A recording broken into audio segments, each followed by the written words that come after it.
talaga, hindi magpapapigil ang mga Maute Group. Imbis na sumuko, lalo pang nag-iinit ang grupo ng Maute na umaatake sa Marawi City. Sa katunayan, nagpaplano pa umano ang mga ito ng mas malaking pag-atake kasama ang Abu Sayyaf at BIFF, kung saan naman maghahatid ng takot ang mga rebelding grupo. Alamin natin yan sa report ni RH44, Vien Dacles. Ibinulgar ni ARMM Governor Mujib Hataman na nagplano ng mas malaking pag-atake ang Maute Group kasama ang Abu Sayyaf at Bangsamoro Islamic Freedom Fighters. Natunugan ng AFP ang plano kaya't naglunsad ito ng military operations laban kay Abu Sayyaf leader Isnilon Hapilon.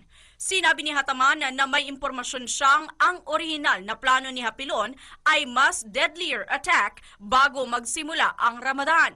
Muling sumiklab ang madugong bakbakan ng Maute at militar sa mga lansangan ng Marawi sa kampanya ng militar na ma-neutralize ang mga teroristang lumusob sa syudad. Ayon sa ilang residente na kinumpirma din ng militar, posibleng nasa Marawi pa si Hapilon at ang mga tauhan nito. Para sa MBC Network News, RH44, Vien Dacles, naglilingkod sa pagbabalita.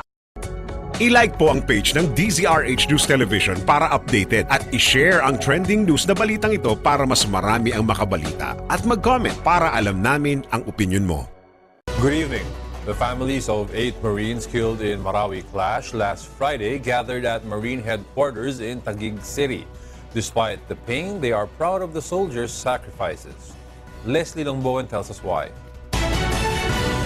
Remains of the 8 out of 13 Marines who died in a fight between government troops and Maute last Friday were brought to the Marines headquarters this morning. Among them is First Lieutenant John Frederick Sabellano, the platoon commander of the team which recovered 52 million pesos in cash and 27 million pesos worth of checks in a Maute hideout last week. Despite the pain, his siblings are proud of their brother. This is something na gusto talaga ni Kuya, to give the glory sa Marines. He wants to be in the army, he wants to serve the country.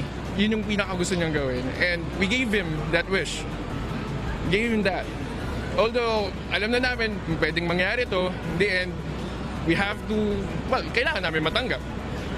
And we supported him up to the very end.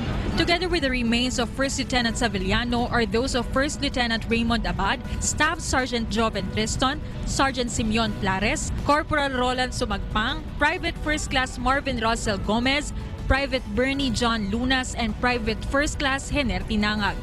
Bodies of 2 fallen Marines, Private First Class Eddie Cardona Jr. and Corporal Romulo Garcia were also brought at the headquarters yesterday. Cardona's father says he does not regret as his son courageously performed his duty. Proud ako po sa kanya, then matapang siya. Nak, bilib ako sa'yo, nak. Tanggap po na yung niya, yung pagkamatay niya. Dahil pinaglaban niya yung bayan natin. To honor their heroic deed, the Philippine Marines awarded them a Military Merit Medal. Major General Emmanuel Salamat says their courage inspires them to continue their fight. Of course, we mourn for our loss. Does not prevent us from accomplishing our mission. And all the more, katulad ng sinabi ko, we draw our inspiration and courage from the bravery of our fallen soldiers. Defense Secretary Delfin Lorenzana also paid a visit to the fallen Marines this afternoon. Meanwhile, government assures bereaved families of financial help as well as scholarship grants for the soldiers' dependents. Families may already transport the fallen soldiers to their respective areas. Leslie Longbowen, UNTV News and Rescue, Taguig City.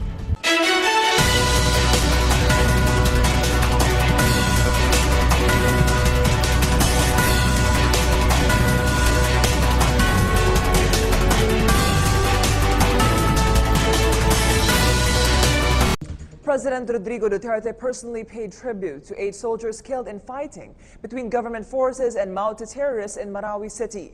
He led Sunday's arrival honors at the Villamor Air Base for the fallen soldiers. The president also condoled and extended financial assistance to their families. Kenneth Pasyente has more.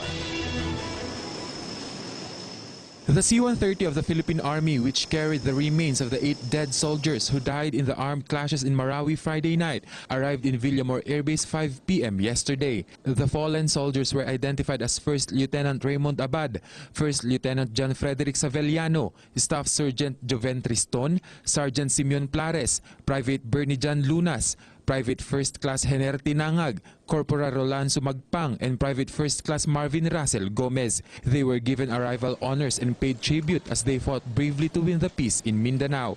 President Rodrigo Roa Duterte also extended his sympathy to the bereaved families. Noima is still in pain as her brother Sergeant Simeon Plares passed away full of unfulfilled dreams. That's why her only wish is for the chaos in Marawi City to stop. Dapat tigil na. Tigil na.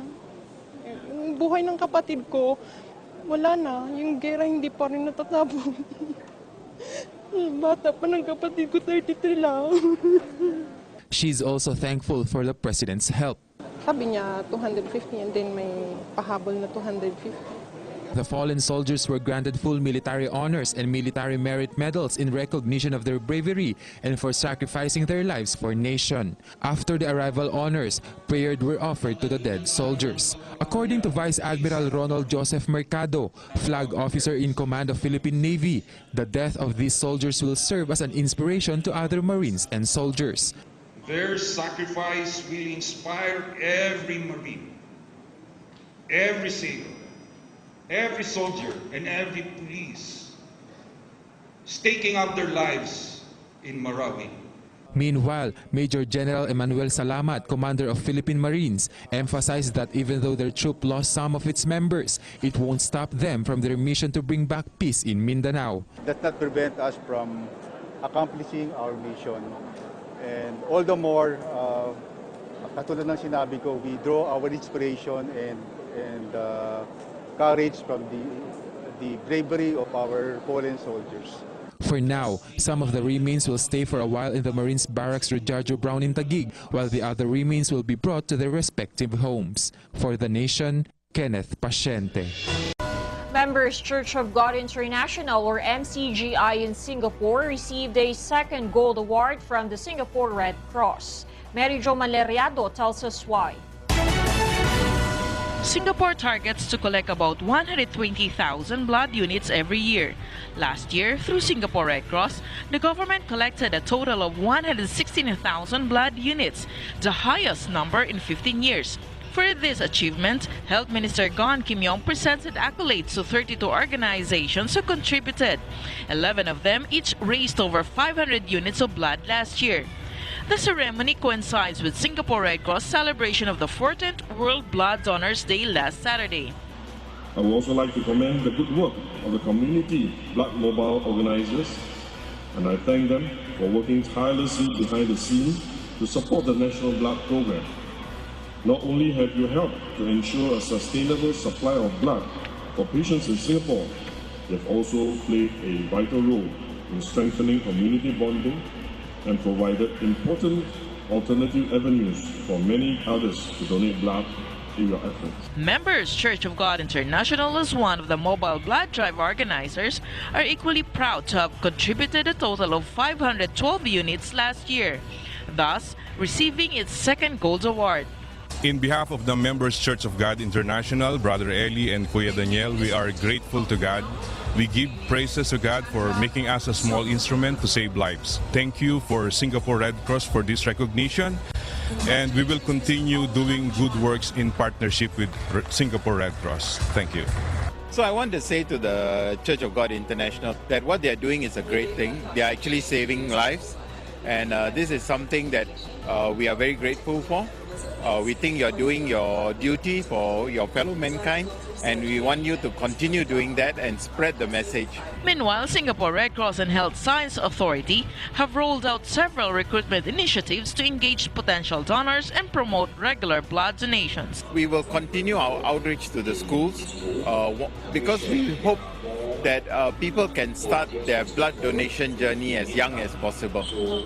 And we will continue to work with the media, religious institutions like yourself. The Singapore Red Cross encourages more blood donors to join the blood donation drive, which MCGI always advocates. Mary Jo Maleriado for Serbisyong Kasambahay.